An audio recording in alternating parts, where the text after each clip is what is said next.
Si on est lundi 14h et que tu es en train de regarder cette vidéo, alors crois-moi, elle est faite pour toi. Reste jusqu'à la fin, elle est vraiment faite pour toi. Hier soir, la veille, tu avais planifié ta journée. Tu voulais avoir une journée productive pour lancer ton business ou soit pour bosser sur ce sujet important à tes yeux. Mais aujourd'hui, quand tu t'es réveillé à 9h, au lieu de commencer à travailler, tu as ouvert ton PC. Au lieu d'aller sur ce site de formation qui t'aurait permis d'augmenter en compétences, d'augmenter en niveau, tu as tapé YouTube dans Chrome et tu as commencé à regarder des vidéos sur le divertissement, sur des chats ou soit encore des vidéos de discipline, de motivation. Et là, tu te rends compte qu'il est 14h que tu n'as encore rien fait. La voix à l'intérieur de toi commence à te juger. Tu commences toi-même à te juger en te disant « Je suis nul, je suis une merde, je ne comprends pas pourquoi je n'arrive pas à me mettre au travail. » En fait, j'ai envie de te dire dès maintenant, arrête de juger. Ça ne mène à rien du tout à part te faire baisser en estime et en confiance. En fait, la vraie raison qui a fait que tu n'as pas fait ce que tu t'étais promis, c'est parce que tu as peur. 95% des gens, quand ils ne font pas ce qu'ils s'étaient dit, c'est plutôt la peur qui est derrière. Et cette peur a comme conséquence la procrastination. Tu n'es pas feignant, tu n'es pas paresseux, tu as juste peur. Avant de développer ce sujet-là dans la suite de la vidéo, reste jusqu'à la fin parce que je te donnerai des solutions concrètes pour vaincre cette procrastination entre guillemets. Parce que pour moi, c'est plutôt de la peur.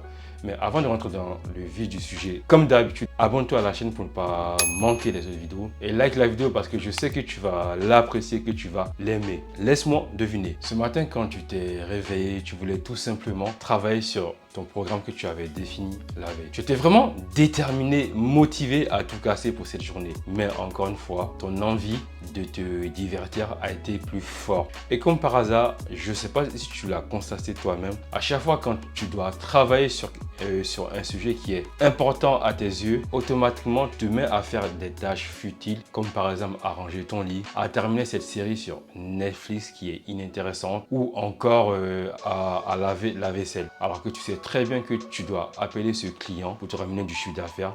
Tu dois avoir cette conversation difficile. Tu dois réfléchir à ton business, réfléchir à ton futur. Tu dois apprendre de nouvelles compétences. Comme ces tâches sont difficiles, comme ces tâches engagent ta personne, tu as tendance à les procrastiner. Mais en vrai, la vraie raison qui se cache derrière ça n'est pas la procrastination, c'est tout simplement la peur. Tu as peur d'échouer.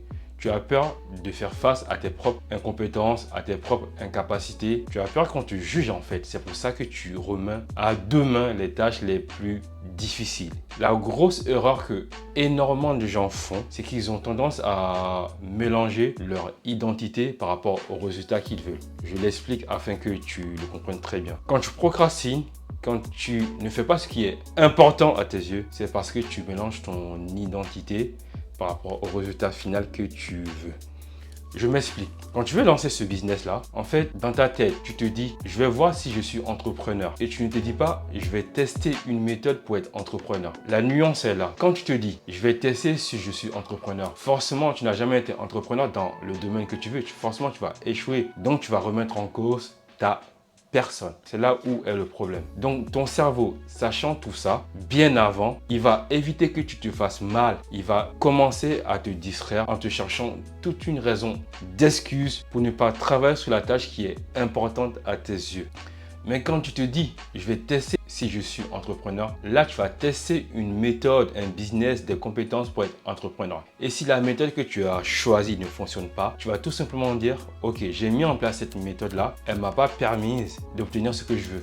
Et là, tu vas remettre en cause la méthode, tu vas réitérer. En plus, par rapport aux actions que tu as mis en place au départ, tu vas pouvoir en tirer des feedbacks, tu vas pouvoir en tirer des informations pour te réorienter, pour refaire de nouvelles actions différentes par rapport aux premières actions. Mais la plupart des gens pensent que quand ils procrastinent, c'est parce qu'ils procrastinent en fait. Non, quand tu procrastines, c'est parce qu'il y a cette peur derrière. Tu mélanges ton identité et les résultats. Et la procrastination est comme un garde du corps en vrai. En fait, elle te protège parce qu'elle ne veut pas que tu aies mal. Elle ne veut pas que tu souffres en fait. Donc, elle va dire non, non, non, ne lance pas ce business-là parce que tu vas être jugé. Non, non, non, ne deviens pas écrivain parce que les gens vont te juger. Soit tu écris mal, soit tu es nul. Et tout ça fait que tu vas te réorienter vers les tâches faciles, vers les choses que tu sais très bien à long terme ne vont rien t'apporter. porter. Et la procrastination te protège de la souffrance, mais aussi elle te protège de la réussite. C'est là le problème, parce que quand tu procrastines en fait, c'est tout simplement ton cerveau qui te protège de la douleur d'être jugé, d'être potentiellement critiqué, et surtout parce que tu remets en cause ta personne en lançant ce business-là. Une fois qu'on a dit ça, quelles sont les solutions? Je vais tout simplement te donner des solutions qui vont te permettre de tout simplement de moins procrastiner, de te mettre en action plus souvent. La première solution est de dissocier ta personne et les résultats que tu désires avoir. Par exemple, si tu lances cette formation-là, dis-toi, je ne teste pas ma valeur,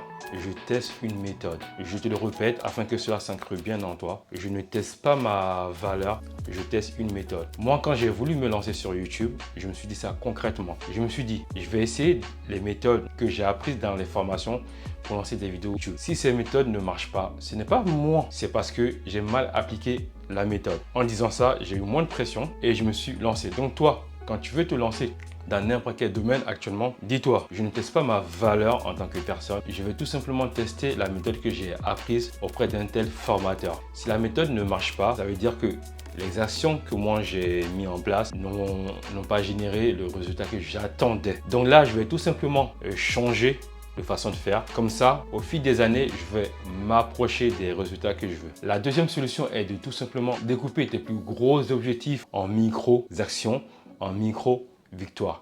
Imaginons que ton objectif est de gagner 1 million d'euros dans 3 à 5 ans, de générer 1 million de chiffre d'affaires d'euros dans 3 à 5 ans. 1 million, ça paraît énorme. Moi, comment je ferais? Avant même de penser à générer ces 1 million de CA, je vais tout simplement taper sur YouTube comment générer 1 million de chiffre d'affaires. C'est l'action la plus petite que je puisse faire à mon niveau. Et là, je vais regarder différentes vidéos. En fonction du véhicule qui m'intéresse pour atteindre ce million-là, par exemple l'immobilier, l'e-commerce, le trading, des business en physique comme boulanger, un kebab ou soit des business de conseil. Bref, je vais choisir mon véhicule qui me permettra d'atteindre ce million de chiffre d'affaires dans 3 à 5 ans. Une fois que j'ai le véhicule, je vais tout simplement commencer à me former pour apprendre les compétences. Par exemple, si j'ai envie d'être boulanger, je vais me former pour apprendre les compétences pour devenir le meilleur boulanger de mon quartier, si cela me passionne. Donc, il est important de décomposer ces plus gros objectifs en mini-actions. C'est comme si j'ai envie de perdre du poids à la salle de sport. Comme je sais que mon cerveau ne veut pas que j'aille souffrir, comme mon cerveau veut me protéger, il n'aime pas l'inconfort. Pour le duper, je vais tout simplement commencer à mettre mes baskets tout simplement de sport et mon short de sport. Après, je vais sortir. Là, l'effort que j'ai effectué pour mon cerveau est très bas.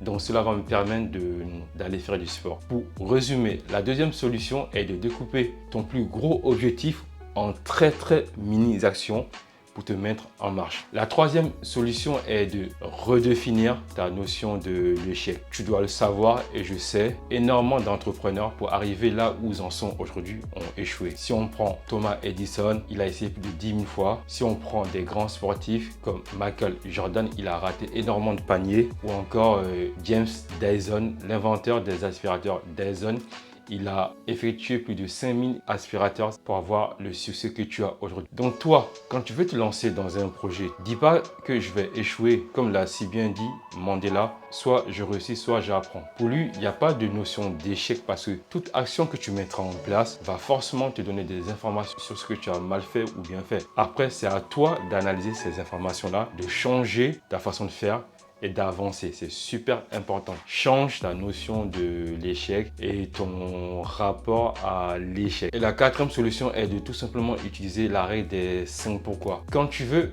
te lancer dans n'importe quel domaine, par exemple dans le domaine de l'entrepreneuriat, du business, demande-toi pourquoi j'ai peur d'entreprendre.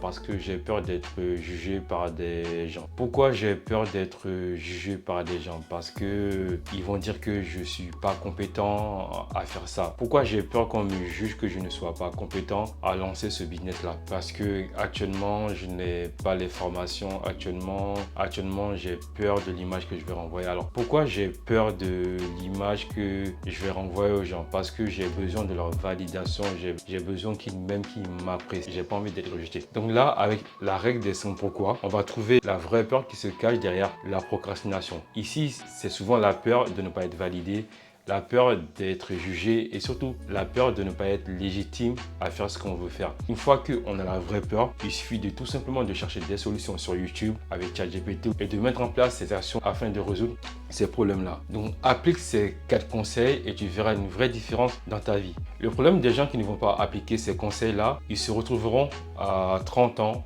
40 ans, 50 ans, 70 ans au même endroit. Parce que tant que tu ne fais pas face à tes peurs qui t'empêchent d'avancer, de monter ce business, qui t'empêchent d'appeler ses clients, la vraie raison n'est pas la procrastination. La procrastination n'est qu'une conséquence de tes peurs intérieures, de tes propres blessures. Donc la clé, si tu veux atteindre n'importe quoi dans ta vie, est de tout simplement travailler sur tes peurs et de faire face à tes peurs.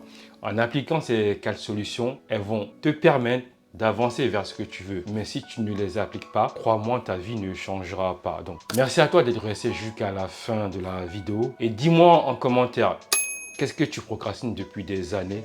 Par exemple, si tu as envie de te lancer sur YouTube, mets YouTube. Si tu as envie d'être écrivain, mets écrivain. Donc, mets-moi en commentaire et je tâcherai d'y répondre, de t'apporter des solutions concrètes. Merci encore à toi d'être resté jusqu'à la fin de la vidéo. Force à toi, courage. Sache que la procrastination, ce n'est pas de la fainéantise, c'est juste de la peur. Une fois que tu as compris ça, travaille sur tes peurs. À bientôt, force à toi, courage.